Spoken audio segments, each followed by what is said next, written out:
Hello, Gene Schwimmer here. Welcome to today's vlog. Just one little item I need to take care of, then on to today's subject. Just a little thing I forgot to mention in yesterday's vlog. In yesterday's vlog, I was relaying a suggestion made by a gentleman named Tom that Trump should run for Congress in 2022. He is now a resident of Florida.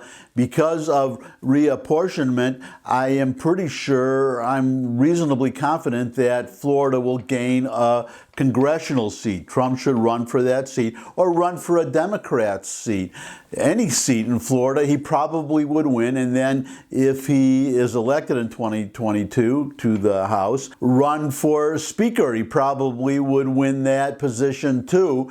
And then Tom had talked about, well, he said, and then the fun will ensue. I think that would be an understatement, as I was saying yesterday. For example, Trump, well, as Speaker of the House, he would decide what legislation comes to the floor. So Biden's policy ideas would have to be vetted by Trump, or they couldn't even come to the floor for a vote. Plus, Trump could introduce legislation he wants to introduce, including, well, impeachment of Joe Biden.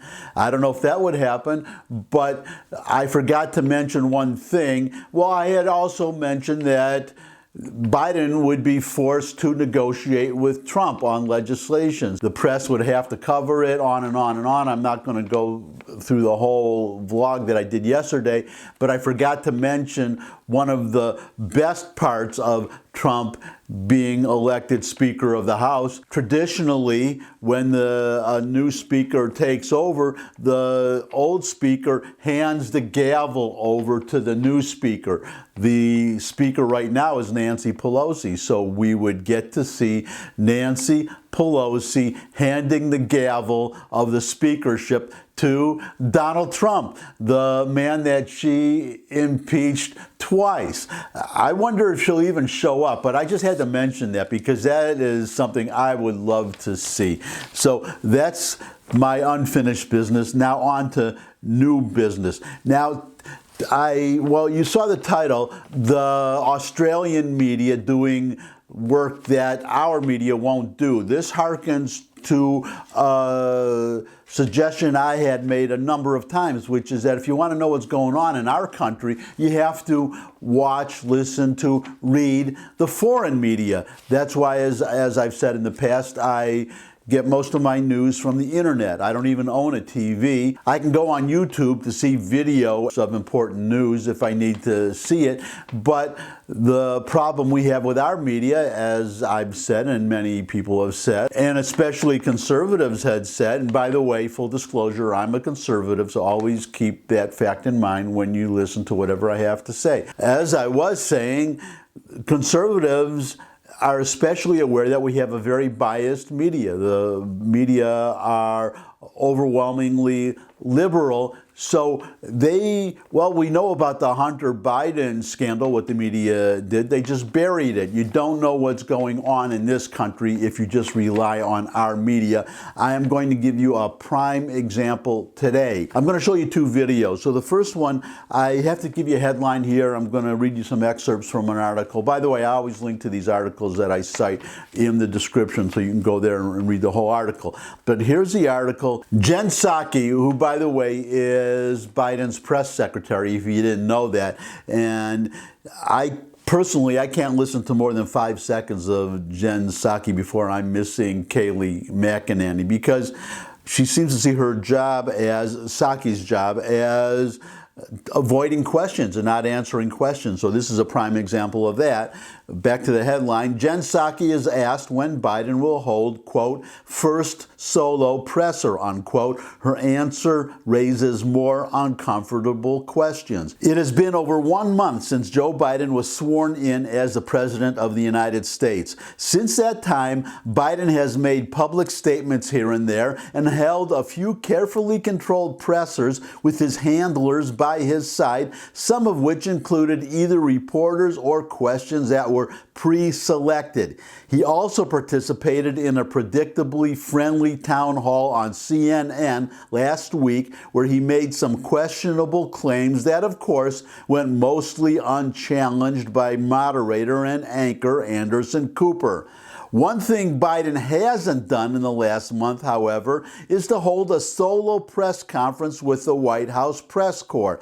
As the pandemic continues on and as parts of the country are continuing to dig out from a brutal winter storm, two reporters went against the grain during today's White House press briefing with Press Secretary Jen Psaki and asked when they'd get a chance to ask Biden himself some questions. By this time in their presidencies, both President Trump and President Obama had held solo press conferences. So are there plans for President Biden to hold a solo press conference anytime soon? He will hold a solo press conference, but I don't have a date for you at this point in time. This week? Not this week, no. Go ahead. Will he get to pick the inquisitors himself? What'd you say? Will he get to pick the inquisitors himself? Well, typically any president has a list of people that they're going to call upon, but usually it's a large number of people who are in the press room, and we certainly hope we'll be able to do that in a COVID-safe way. Go ahead. So you just saw what I was talking about. Jen Psaki seems to avoid questions more than answer questions from what I can see. And even when she answers questions, or quote unquote answers questions, the answers most of the time from what I've seen, they're pretty unsatisfactory, because there is a very important question in her non-answer to the very simple question that she was asked: when is Biden going to hold a press conference? And contrast that with Trump, who was, whatever you said about him, whatever even his fiercest critics could say about Trump, he was hardly inaccessible to the press. He was always, well, he wasn't calling lids. Calling a lid means just canceling all events for the rest of the day. He wasn't canceling all events for the rest of the day, beginning at 8 o'clock or 9 o'clock in the morning, and then not being available to the press at all, or when available, being available only under carefully controlled conditions. Trump, if he was just walking from the White House to Marine One, he would stop and answer questions. There would always be reporters there, and he would always answer questions. There's so many instances of this that formal press conference was really just beside the point, because he was always answering questions. He's been in office a month and he hasn't held a single press conference. You never see him walking from the White House to anything and stopping to take questions from whoever about whatever, unlike Trump, who would field hostile questions all the time. Biden, completely the opposite. Considering everything that is going on in the country right now, why hasn't the leader of the free world been out front and center, giving assurances to the public on the pandemic and on the parts of the country that are digging out from the recent winter storm? As was the case when he ran for president, Biden's heavy reliance on his handlers to pre-select reporters or to speak for him, and this is the really scary part, and on his vice president to make calls to world leaders on his behalf, will only continue to raise more questions as to just what's going on and on just who might really be running this country.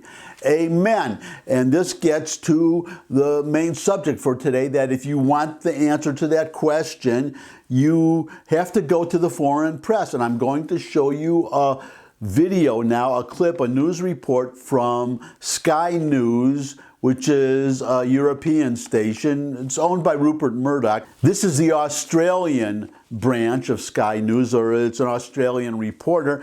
And you just watch this report. It's about 5 minutes, but it is telling you, well, it's just talking about the obvious, what the press won't cover here. And what is that? It's Biden's dementia, his frailty, his dementia. If you want to know why he doesn't hold press conferences and speaks to the press at all, only under very controlled conditions, it's because he has dementia, because he can't speak coherently for more than a moment unless he rehearses. And that's something else that I read, that when he makes a statement, that he has to rehearse that over and over and over and over again till he can say it fluently. But enough from me. Get it from this reporter. Just watch this report, and then I will be back with my final comments. Never before has the leader of the free world been so cognitively compromised. It's clear, to me at the least, that US President Joe Biden is struggling with dementia. and is clearly not up to the task he's been sworn in to do. This was apparent to many during the election campaign, but such was the hatred for Donald Trump by the partisan and poisonous mainstream media. They chose not to highlight anything that actually may have derailed a Biden victory. Even now, after he's been sworn in, many of them are still refusing to speak the truth about Biden's lack of capacity. It was quite telling that while President Biden was playing Mario Kart and napping all of last weekend, apparently he had no official duties, his ambitious deputy Kamala Harris was telephoning foreign leaders. That's a novelty for a vice president. And this week, he emerged to participate in a sanitised town hall being interviewed by the Bidenista, Anderson Cooper of CNN. Biden promptly gave away his teleprompter, and the result was nothing short of a disaster. Biden started off by excusing the genocide against the Uyghur people by the Chinese Communist Party. He dismissed it as just Chinese cultural norms. And then he made what many interpret as racist comments about television commercials. Did you ever believe 5 years ago every second or third ad out of 5 should turn out to be biracial couples? He said. Like, who cares about that? Who counts that? And why bring it up? But then he went on to suggest that blacks, Hispanics, and people who live in the country aren't really smart enough to get online. A lot of people don't know how to register. Not everybody in the community, in the Hispanic and the African American community, particularly in rural areas that are distant and or inner city districts, know how to get online to determine how to get in line for that COVID vaccination. Wow, what a way to offend almost all of your voter base. Anyway, it was capped off by Biden admitting he doesn't really know where he is a lot of the time, and he actually needs to ask his his wife, where he is when he wakes up in the morning. Over the years, over your career, you've already spent a great deal of time at 1600 Pennsylvania Avenue, except now you're living there and you're president. It's been 4 weeks. What's it like? How's it different? I get up in the morning, look at Jill and say, where the hell are we? Well, he should get some marks because that was probably the most honest thing he said during the entire event, because much of it was littered with total falsehoods. Like this claim that the Americans didn't have a vaccine when he came into office. Now, that's total BS. And I can say that because Joe Biden actually had the vaccine before he was installed as president. But it went entirely unchallenged by the interviewer Anderson Cooper or anyone else in the mainstream media. Have a listen. The biggest thing, though, as you remember, when you and I shouldn't say it that way, as you remember, but when you and I talked last, we talked about, it's one thing to have the vaccine, which we didn't have when we came into office, but a vaccinator. How do you get the vaccine into someone's arm? Now, I'm not here tonight to highlight the mental impairment of Joe Biden. It's too easy. And it's not his fault. But he did run for office knowing that the decline in his capacity was accelerating. And so did the media, and so did the Democratic Party. Yet they all chose to cover it up. Just like many of them sought to cover up the Hunter Biden laptop and cash for access scandals. They haven't asked Creepy Joe about the weird hair sniffing, the allegations of sexual misconduct, his previous support for segregation, the rather odd way that he interacts with women, and his overtly racist statements. Now, these excuses for journalists are continuing the cover-up of Biden's presidency. And reporting on the dumpster fire that was the Biden town hall, many media outlets simply omitted the gaffes, the lies, and the clear Chinese propaganda lines. It's like they're running a Biden protection racket, while simultaneously protecting themselves from admitting their unconscionable conduct during the election campaign was instrumental in having this man elected as president. It's all rather pathetic, but even usually smart people are blinded by the nonsense put out by the mainstream media. They believe every perceived sin of Donald Trump while they seem intent on canonising St. Joe. Welcome back, and you just saw what the press here in the United States won't report, but what is obvious. It's obvious to us, but the press won't report it. But it's not just obvious to us. This is the really important, and I would even say frightening part. It's obvious to the rest of the world that something is going on with Joe Biden, that we do not have a president who is all there. They are worried about it. And I have to be honest that I'm worried too, because I wonder how long the press is going to be able to keep burying this story. Sooner or later, it has to become so obvious that the press, well, they can try to bury it. They can just not talk about it. But it's going to be obvious. If you have 4 years of a president that you never hear from, or that you rarely hear from, who only gets friendly questions. For instance, did everybody forget that an Iranian proxy, one of these militia groups running around Iraq, fired missiles at a base and killed an American? What is Biden going to do about it? We've heard nothing, and it's obvious that Biden is not going to do anything because, as was the case with Obama when he was president, Biden is just fixated on this JCPOA, the so-called nuke deal with the Iranians, that he won't let anything stand in that way. And the Iranians know this. This will probably be another vlog, but they know that Biden is a weak president, that he doesn't want to fight. He just wants to make a deal, not just to avoid fighting, but also to resurrect the Obama legacy and to try to make it work, not to have to admit that it didn't work.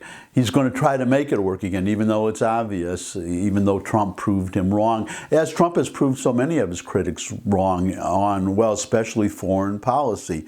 But that's another vlog for another day. For today, it's just another urging from me to go on the internet, read the foreign media so you will be informed about what is going on in this country, because you're not going to get it from our own media, and it is a real shame. I'll just leave it there for today, except to say that I really appreciate the time that you spend with me. And if you could spend a little bit more time, I would appreciate a thumbs up if you like this video. Share it with anybody you think would also like the video. Got any comments? Comment section below the video where you can put questions, suggestions for future topics. You could subscribe. I love getting new subscribers. You could visit my music channel. I have a link in the description also. And I have a cooking channel. I want to get a couple more videos up there, and then I'm going to give you a link to my cooking channel. But most of all, I would love to see all of you again. So I hope to see all of you again. I look forward to seeing all of you again. And until I do see all of you again, bye.